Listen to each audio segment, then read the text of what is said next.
Drage gledalke, dragi gledalci našega YouTube kanala Zgodovina slovenskega alpinizma oziroma drage poslušalke in dragi poslušalci našega podcasta z istim imenom Zgodovina slovenskega alpinizma. Lepo pozdravljeni, danes imamo v gosteh v naši zgodbi, epizodi osebo, ki bi lahko rekli steber slovenskega alpinizma. Torej oseba, ki je na nek način s svojimi dejanji zaznamovala slovenski alpinizem tako močno, da jo umeščamo v eno zgodbo glavnih gradnikov slovenske zgodbe alpinizma. Torej, z nami danes v gosteh je tukaj z mano Igor Škamperle, Tržačan, ki je bil v začetku 80-ih let izjemen alpinist. Lahko rečemo, da je bil eden izmed najbolj nadarjenih alpinistov svoje generacije. Je pa alpinizem, plezanje na splošno opustil relativno zgodaj, zato morda današnjim generacijam ni toliko znan, saj se je v bistvu že v teh mladih letih popolnoma predal študiju kulture, književnosti, predvsem pa duhovnih izročil. Danes je Igor Škamperle doktor, profesor, Igor Škamperle, ki predava na oddelku za sociologijo Filozofske fakultete Univerze v Ljubljani. Je pa človek, ki je z gorami še vedno globoko povezan in na njih razmišlja, kot bomo lahko tudi slišali danes, na svojevrsten način. Če pogledamo Igorja kot alpinista, moramo povedati, da je v bistvu njegov opus preplezanih smeri, tudi prvenstvenih, šteje nekaj 100. Plezal je v domačih stenah, takrat se je domačim stenam, so za domače stene veljale tudi stene Paklenice, pa potem je plezal v centralnih Alpah, na Škotskem, v Severni Ameriki, tako v Andih kot tudi v Himalaji. Igorja zelo pogosto umeščamo v tako imenovano legendarno alpinistično postojnsko četvorko, torej četverico plezalcev, ki so delovali ali pa so izvorno bili iz Postojne in so na nek način močno kot naveza zaznamovali slovenski prostor. Ob njem so bili člani te četvorke še Bogdan Viščak, Igor Meskec in Rado Fabijan. In v bistvu ta naveza, ki lahko rečemo je bila prava prijateljska naveza, je ves čas še danes ohranjala tople, globoke in trdne ustvarjalne vezi. Igor Škamperle je tudi pomemben pisatelj. Njegov pisateljski opus je zelo širok, ampak v našem kontekstu neke gorniške tematike nas zanimajo predvsem knjige, ki so pomembne za alpinizem in tako naprej. Že leta 1985 je v soavtorstvo napisal Plezalni vodnik Možnica in Koritnica, predvsem pa je znan po izjemni avtobiografski knjigi Sneg na zlati veji, ki je šla na nek način ob koncu njegove plezalne kariere leta 1992 in je bila pred nekaj leti ponatisnjena, pa tudi v bistvu preko foto knjige Lastoviči let, ki je šla leta 1996. Je tudi z Igorjem Meskecem soavtor knjige Dotiki pokrajin. Išla je leta 2012. Kje je Igor začel plezati, katere smeri so mu ostale najbolj v spominu, s katerimi plezalci se je največ družil, pa boste izvedeli danes. Torej, Igor, lepo pozdravljam, hvala, ker si se odzval našemu povabilu in v bistvu kar prvo vprašanje, kdaj in kje si začel plezati, torej kraj, mesto, društvo Odsek Ferajn in zakaj v bistvu prav tam? Plezati sem začel že v zgodnji mladosti, tako rekoč v najstniških letih, še pri 12, 13, 14 letih najprej plezati po skalah v domačem okolju. Najprej sam pravzaprav na Globojnarju nad Svetim Ivanom pri Trstu, odkoder sem doma. Potem, da se mi ne bi kaj zgodilo, je mama dala tudi pobudo pri planinskem društvu, ki je organiziralo prvi alpinistični tečaj. Po daljšem premoru, Trst ima seveda dolgo zgodovino in tradicijo, tudi gorništva in plezanja. In smo pri Slovenskem planinskem društvu v Trstu, so starejši, organizirali prvi alpinistični tečaj. ki ga je vodil najprej Iztok, potem pa Janko Furlan. Udeleževalo se nas je 4-5 mlajših fantov, nekateri malo starejši, midva s prijateljem Kajetanom Kravosom pa sva bila še najstnika. Tam smo se naučili v Glinščici, v dolini Glinščice in pa na Napoleonovi cesti v bližini Trsta, kjer je odlična bela skala, pnenčasta, z takimi seveda relativno nizkimi, ampak vitkimi smermi, smo se naučili prvih osnov, vozlov, prvega plezanja. Od deških let sem rad zahajal v gore, v hribe, seveda ta izziv je vedno večji potem pri mladem človeku in pri svojih 15 letih, leta 1977, sem šel na gozdarsko šolo v Postojno, kjer smo bili zbrani fantje, tako rekoč iz vse Slovenije in srečno naključje je bilo, da smo se v našem razredu znašli 3 fantje, ki nas je zanimalo plezanje, Edo Kozorok iz Tolmina, Rajko Noč iz Jesenic oziroma iz planine pod Golico in pa sam iz Trsta.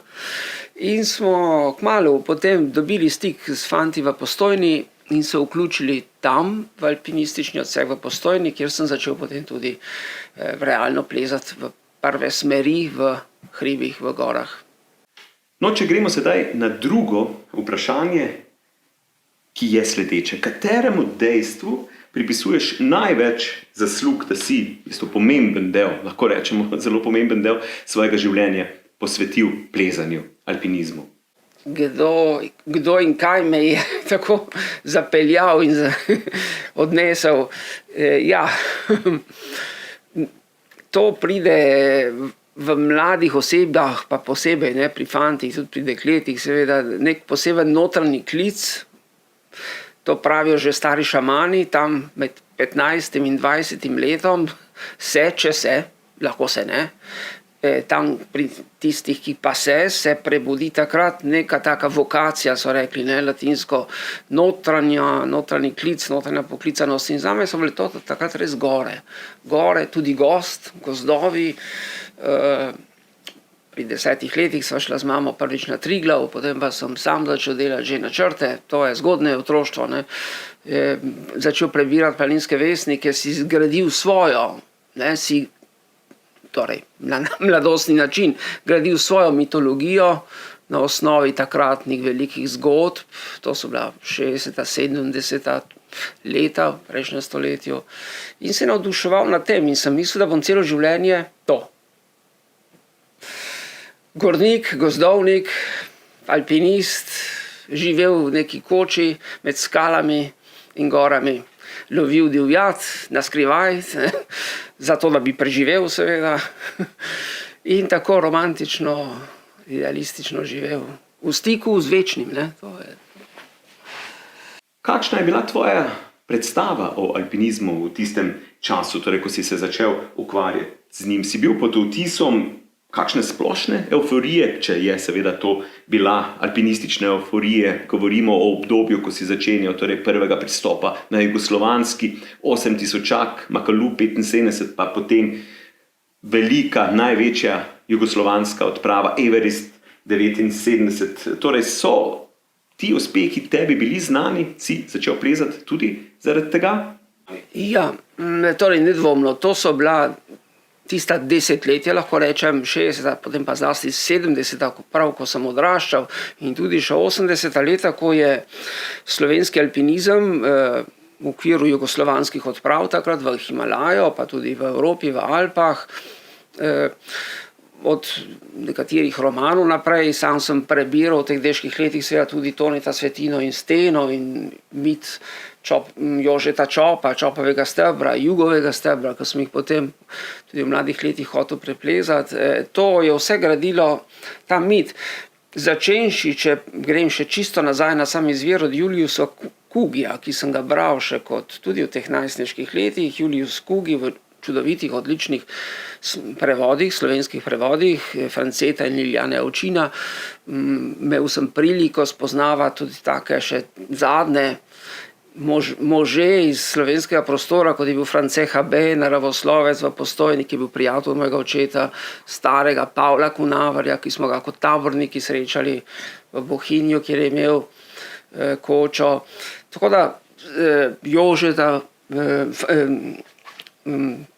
Jako Čopa, prosite, Jožeta Čopa plezalca sem bral, ampak Jako Čopa sem pa sva srečala z mamo že na prvem vzponu na Triglav in sem se jaz kot fantek z njim pogovarjal, mi je rekel, zdaj bo 5. popoldne pa pride Gams. Pri Vodnikovem domu pod Triglavom je res prišel in sva ga gledala.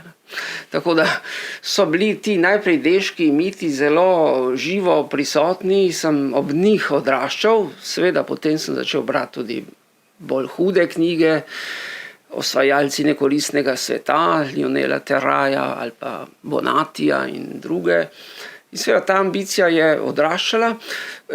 Tako veliko vlogo so pa imeli takrat tudi ti naši, takrat vrhunsko izpostavljeni in uspešni alpinisti, ki so me zaznamovali s svojim imenom, seveda so bili vsi desetletje starejši od mene, Stane Belak Šrauf, Marjan Manfreda, Marion, potem Nej Zaplotnik, ki sem jih nekako idealiziral. Ne, tako.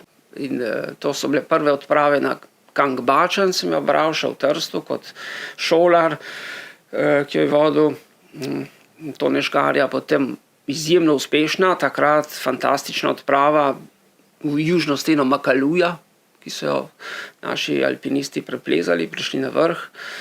In potem, ko sem bil že v srednji šoli, tudi južna stena Loceja, ki jo je vodil Aleš Kunaver. Pa seveda, da ne pozabim, imeniten, uspešen vzpon na Everest leta 1979, to smo vsi takrat spremljali, sam se zelo živo spomnim teh podoživetij, ko so naši plezalci, Nej Zaplotnik, Andrej Štremfelj, tudi Stane Belak Šrauf, prišli na vrh Everesta po novi smeri, najtežji še vedno na Everest, najvišjo goro sveta. Kakšno opremo pa si oziroma ste takrat uporabljali na začetku? Torej, je bila že čelada, plezalni pas? Ste imeli plezalke ali v bistvu še gojzarje, stare, težke, okovane? Začeli smo z gojzarji, torej oprema je bila glede na danes še precej muzejska, stara. Začeli smo dejansko z gojzarji, seveda obvezno je bila čelada, ne. Enkrat mi je padel tudi en kamen, pa mi jo razbil. Pasovi so bili še ta stari, jaz sem od tega Kasina, ki so tudi niso več, ne, vrvi. Začeli smo z gojzarji, čeprav potem smo kar relativno kmalu, to so bila leta velikih sprememb, konec 70-ih, začetek 80-ih let, ko se potem pod ameriškim vplivom tudi, pa tudi Italijani so to hitro lansirali, tudi športno plezanje, prosto plezanje in nova oprema, seveda, ne, boljša. Ampak se spomnim, če povem anekdoto, smo plezali na začetku junija, tam se mi zdi 5. 6. junij, ko je bil še sneg v Triglavski steni, smo plezali 3 sošolci v 3. letniku srednje šole, stari 16 let. Ne. In še 4. smo vzeli s sabo, torej vsi mi 3 sošolci, Edo Kozorog, Rajko Noč in še Iveka Smolarja, ki nikoli ni hodil v hribe, iz Pohorja smo ga vzeli s sabo in smo šli čez bavarsko smer lepo, čez Triglavsko steno, tudi čez sneg je bil gor, zlasti pri izstopu, čez Cimerjanov izstop ven. In smo prišli pozno popoldne, zvečer pozno popoldne na Kredarico, do koče in smo bili v trenerkah.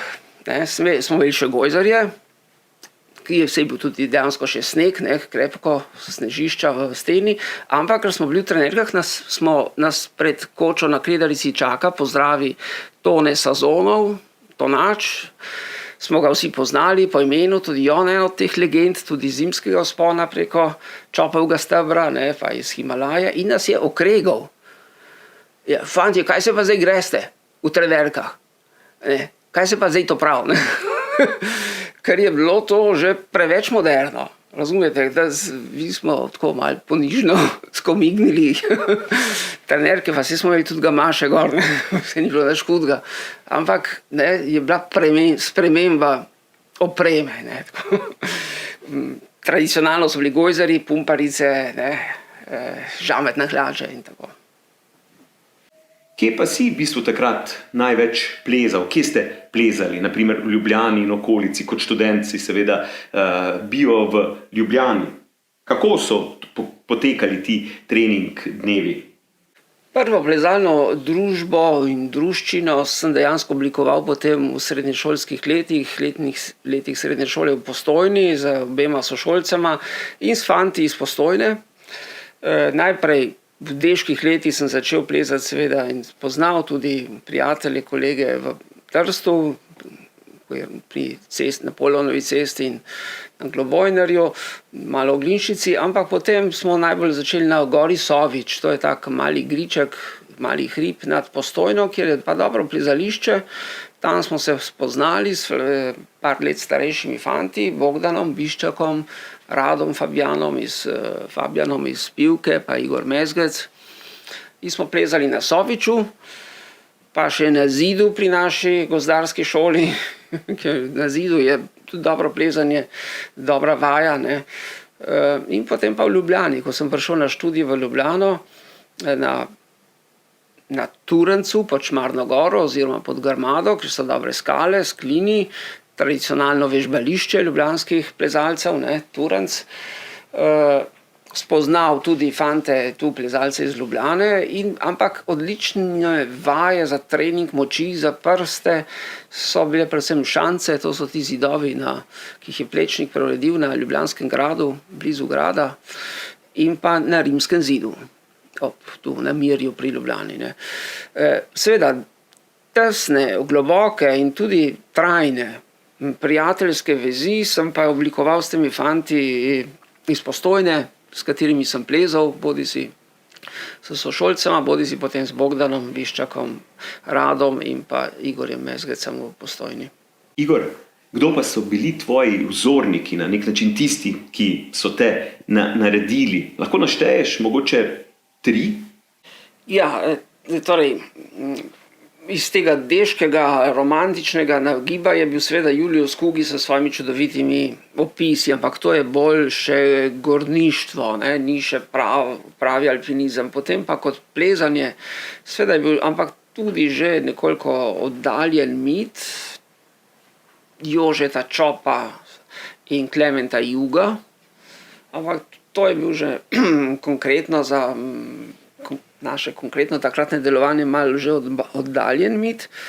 Tri velike ikone, ki so me dejansko globoko osebno se dotaknile in sem se jih idealiziral in se zgledoval, pa so bili vsi trije, so zdaj že pokojni, Stane Belak Šrauf, Marjan Manfreda, Marion, doma iz Bohinjske Bele, sem jih potem tudi srečal, enkrat Marjona tudi po zimi v steni Zadnjega prisojnika in Nej Zaplotnik, zlasti potem s svojo povestjo Pot. Seveda, zdaj bom naredil krivico marsikomu, med učitelji plezanja v Postojni smo imeli tudi Borisa Krivica, ki je bil soplezalec s Stanetom Belakom Šraufom, odličen plezalec, tudi on, ampak takrat je imel že družino in se nekako odmaknil. Boro, smo ga imenovali od samega aktivnega plezanja. Med Slovenci je bilo seveda še več, tudi odličnih plezalcev, ampak te 3 ikone, tako so mi uspele z neko posebno auro predstaviti. Ko so bila z Rajkom nočem enkrat v Vratih zvečer, naslednji dan namenjena plezati, pa je prišel tudi Šrauf, Stane Belak, Kočo, v jedilnico nas pozdravil in je Rajko takoj šel do njega po podpis. Smo jih res z neko močno auro doživljali. Med tujimi pa je potem seveda imel tudi z odličnimi opisi in romani tudi Walter Bonatti. Tudi Mestnerja, čeprav moram priznati, sem ga tudi srečal, ga poslušal na enem predavanju v Trstu, ampak ni imel tako močne aure, čeprav je vrhunska osebnost in samo klobuk dol, ampak me je bolj z nekimi dramatičnimi izkušnjami se me dotaknil Bonatti. In če preskakujem še naprej, potem so me pa tudi močno dotaknili v teh letih aktivnega plezanja v 80-ih letih, recimo poljski alpinisti, ne? Jerzy Kukučka pa Kurtika, so bili taki z nekim slovanskim duhom, nam Slovencem tudi na poseben način blizu, ne? Malo manj mogoče formalizirani kakor zahodnjaki in malo bolj slovansko iznajdljivi, če tako rečem. Ko plezaš, ko začenjaš plezati in tudi kasneje, je na nek način v to to dejavnost vpeta cela ožja, tudi širša družina. Kako so tvoji domači sprejemali to tvojo novo dejavnost, hobi, ki je prerasel potem iz hobija precej več, so te podpirali pri tem? Ja, kako sprejemajo to? Torej, ko se mlada oseba odloči, da bo plezala, naj bo fant, naj bo dekle, je vedno verjetno neka skrb v družini, tudi pri meni v družini je bila skrb, zlasti strani mame, čeprav me je ravno ona navdušila za hribe in gore.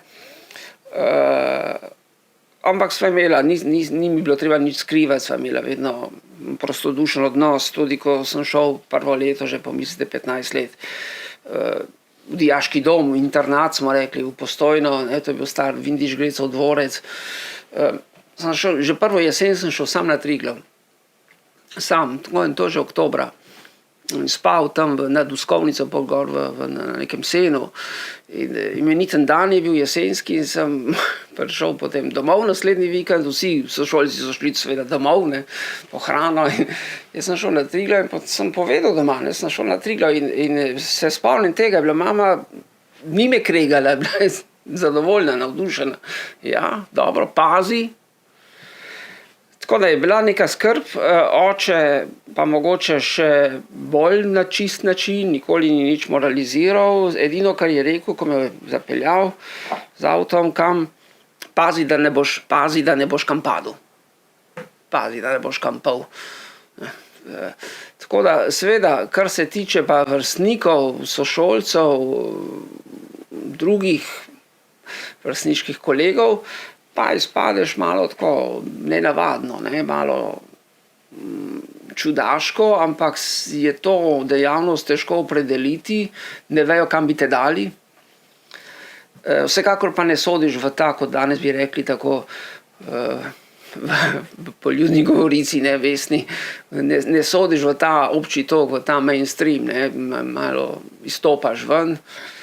Nisi niti ne vrhunski športnik s svojimi urejenimi treningi in s trenerji, si izven tega, ves čas je prisotna realna nevarnost, nekateri se dejansko ponesrečijo, lahko umreš, se ubiješ, tako da to te spremlja in to spremlja potem tudi jasno odnos bližnjih oseb do tebe. V naboru tvojih preplezanih smeri se je nabralo kar nekaj teh, torej tako doma kot da tujem. Bi lahko mogoče izpostavil eno, ki ti je bila najtežja, mogoče ne nujno po oceni, ampak tako pač zaradi različnih faktorjev najtežja, najbolj zapomljiva.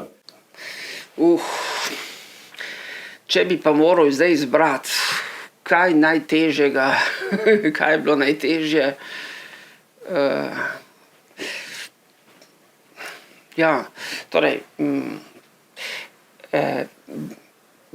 če bi tako rekel, med najtežjimi, ki jih imam v spominu in so tudi resnično bili in me tudi najbolj prestrašili vzponi, en najtežjih vzponov, vsaj jaz sem ga tako doživel, je bil zimski vzpon, konec januarja, v Mont Blanc d'Itaquil. To je en stranski vrh Mont Blanca nad Chamonixem v Franciji, Mont Blanc d'Itaquil, kjer sta z Bogdanom Biščakom plezala konec januarja, takrat je bila to precej atraktivna smer, super koluar. Nekaj dni pred nama sta bila tam tudi Janez Skok iz Ljubljane in Zvone Drobnič, in je Zvone padel v tem prvem ali drugem raztežaju, ampak preživel, se pa poškodoval in so bili taki rdeči fleki na snegu pod vstopom in mraz, -20 stopinj. In ko so vstopali v tisto smer, sem se tresel od strahu. Potem vstopiš v skalo, se pomiriš, ker se moraš, ker to je ena od teh magičnih dimenzij plezanja, da ko plezaš, si potem moraš biti zbran, samo na tistem metru pred sabo, sicer ni nič, sicer ne plezaš nikamor. Ampak sva plezala, potem po led je bil trd kot kamen, sem razbil jaz dva okla cepinov, pa sva imela še kladivo rezervno, on pa enega. Tako je dejansko izjemno trd led, na 4000 metrih že potem gorne. Ampak sva potem, naju je zajela noč in sem plezal gor še po takih težkih granitnih počeh in sem mogla bivakirati, brez spalnih vreč. Tako to je bil en najhujših vzponov zame, še vedno. Ob njem bi omenil seveda kot plezalni vzpon poleti, tudi vzpon v El Capitanu, v Ameriki, v Kaliforniji, v smer Prežeči strah, sva plezala z Lidijo Pankiher 3 dni, 2-krat sva spala notri v mrežah, tam je bilo tudi vsak meter naporen, ampak v redu, poletje gre, je pa vsak meter naporen, 1000 metrov stene.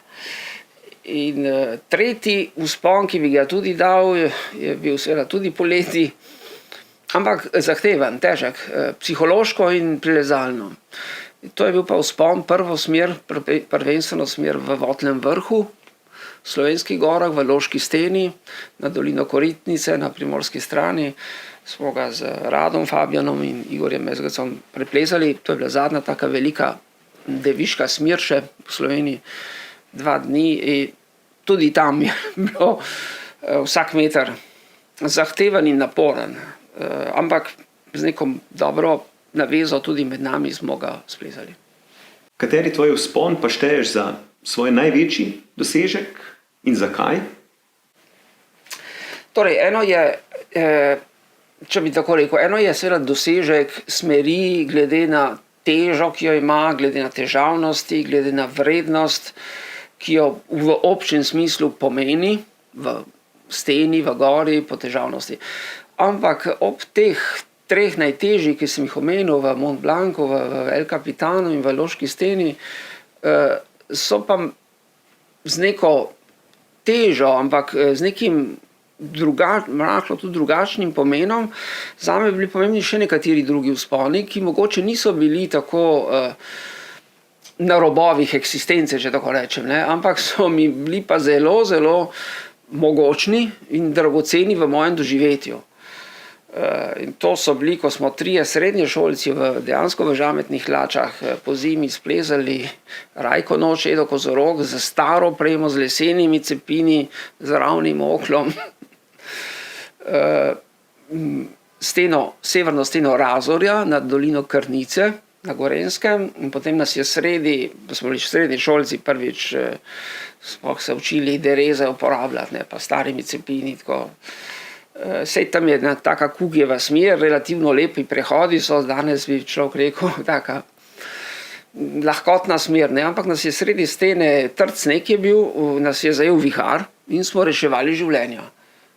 In smo prišli na vrh, sredi tistega viharja in sneženja in potem morali tam v čisto meglo bivakirati in zadnji hip potem na drugi strani našli kočo, da smo se rešili.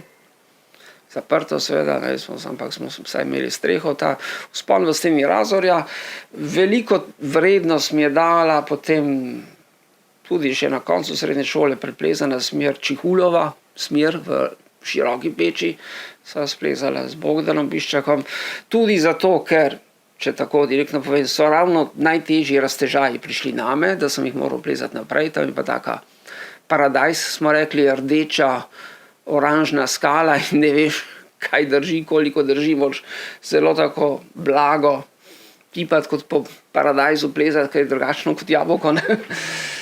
ampak je bilo čudovito in na vrhu sem se počutil, kot da sem v nebesih, bi šel rekel. Tak zahod je bil oktober mesec, ne, sonce šlo dol. To pa zdaj tudi se dotikam večnosti. In eno tudi tako veliko zadoščenje, težo, vrednost. Je bil tudi vzpon v Dolomitih v Italiji, v Cimi Burel, kjer je tudi zahtevna italijansko-poljska smer, ki smo jo pa v 4 s postojnskimi prijatelji, Biščakom, Fabijanom in Mezgecom v 2 navezah plezali 2 dni, na zgornji sredini steni smo spali. Septembra, nevarna smer, sicer bel kamen, ampak tudi ta zelo negotov, izzivalna smer, ampak je bila takšna močna vez med nami in tudi igrivo,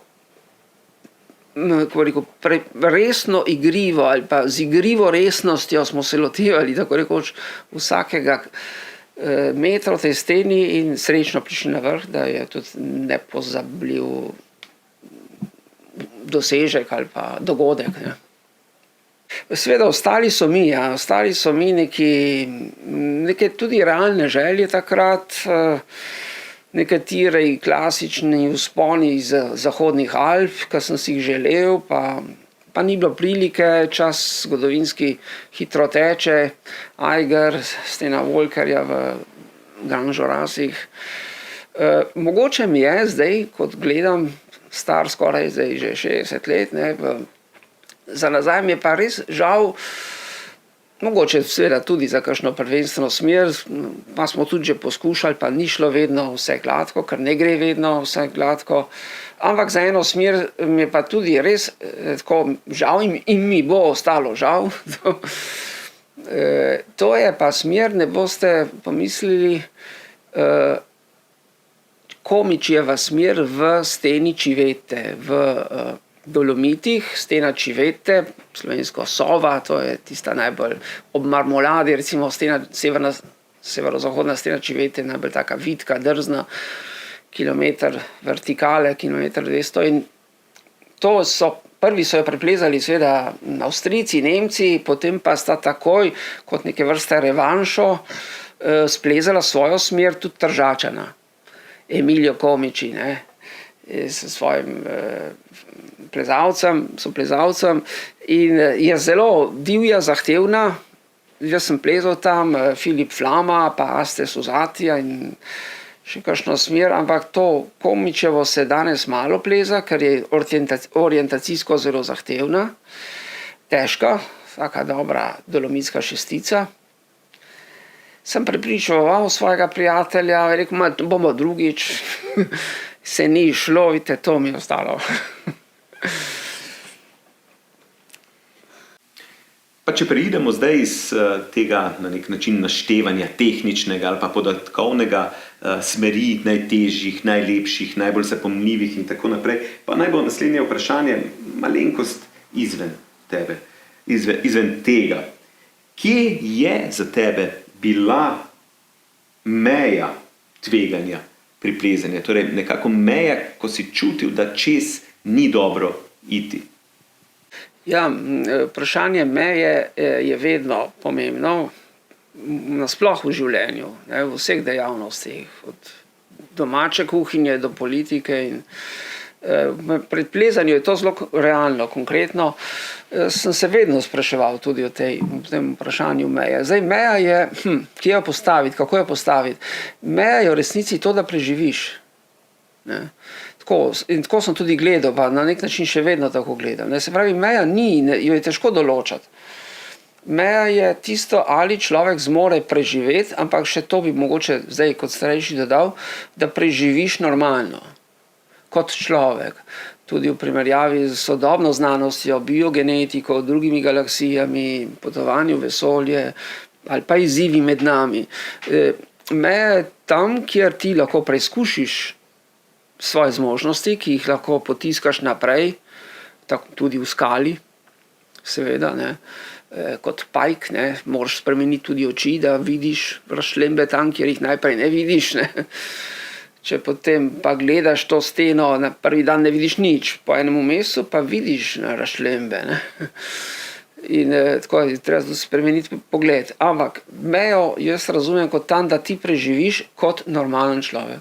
Da se vrneš nazaj ali pa da se stopiš nazaj v običajni svet kot normalen človek, zdrav človek, seveda po takšnih izkušnjah bi moral biti, po mojem tudi, se vračaš, se vrneš boljši.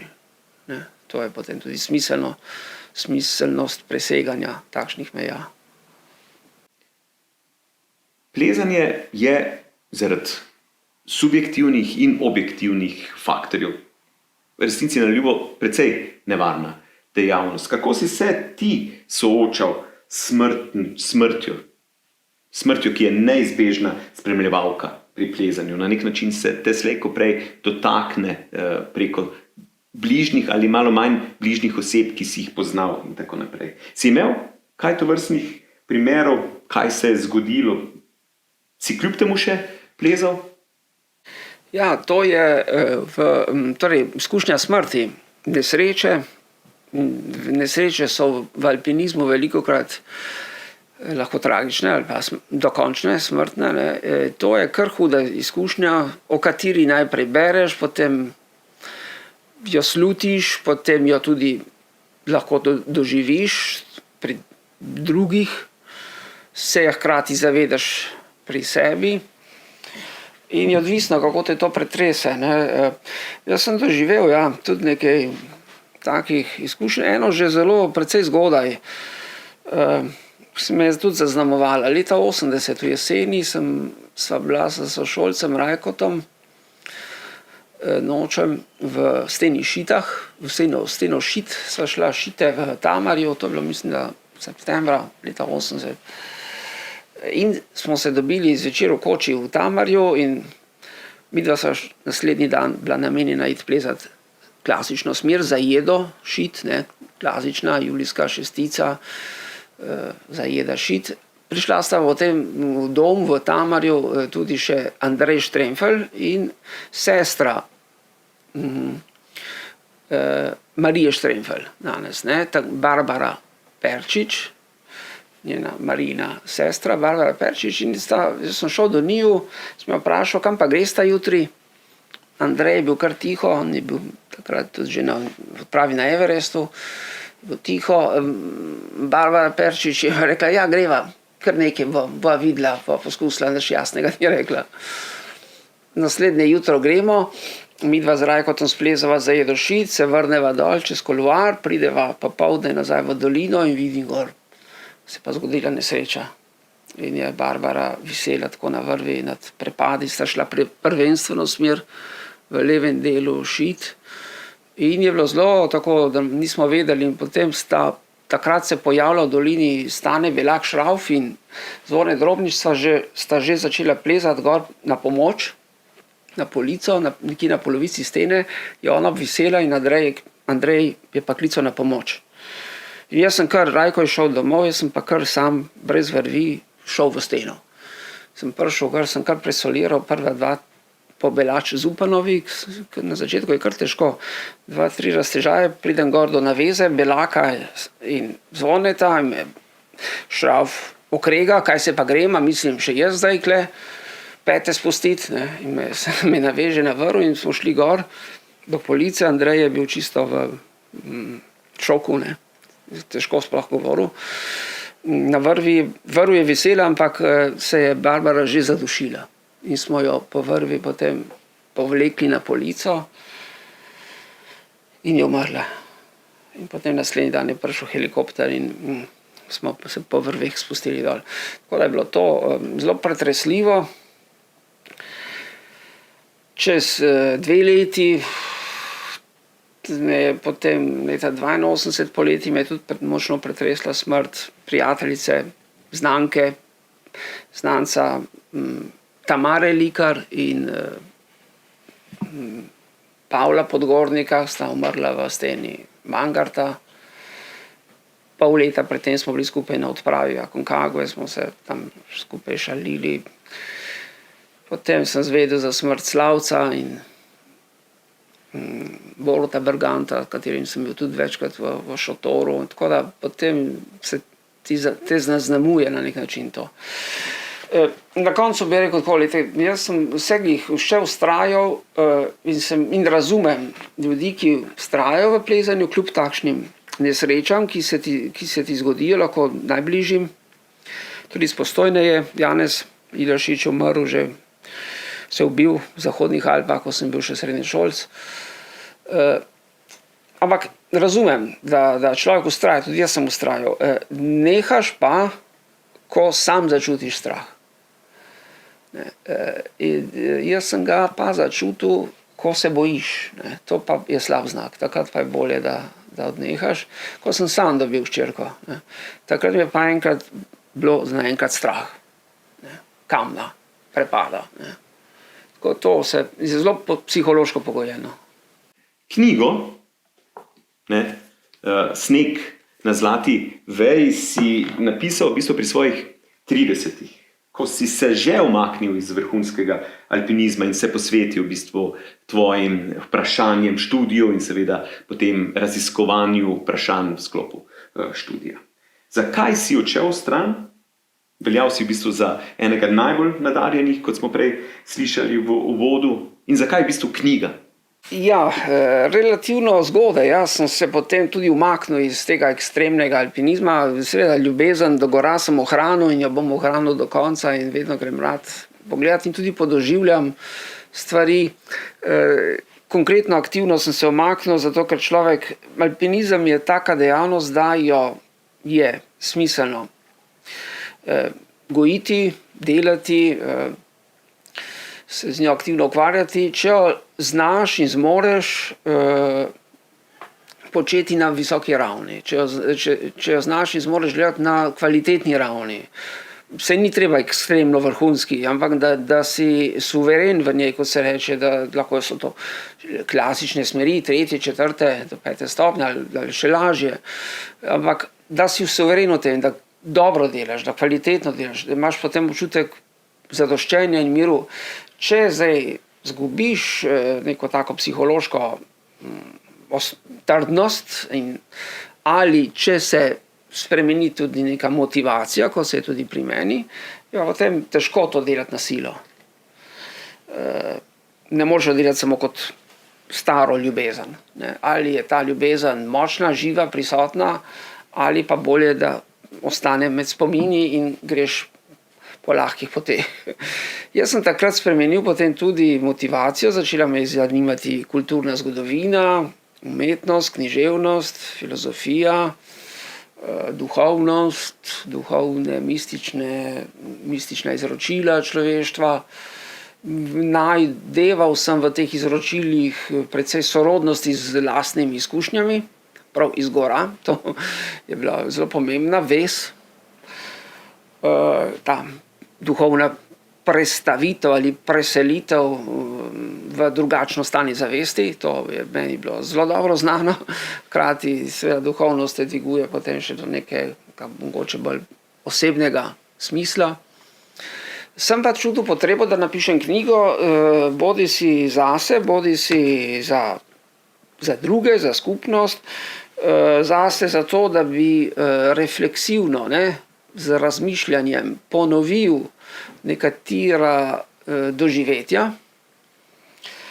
Kajti doživetja se ponavadi tako zgodijo neposredno, v živo, dogodki, politični, ljubezenski, doživljajski, plezalni, športni, jih ti preprosto v nekem zagonu, polne volje in moči jih doživiš in jih izpelješ, se ti zgodijo.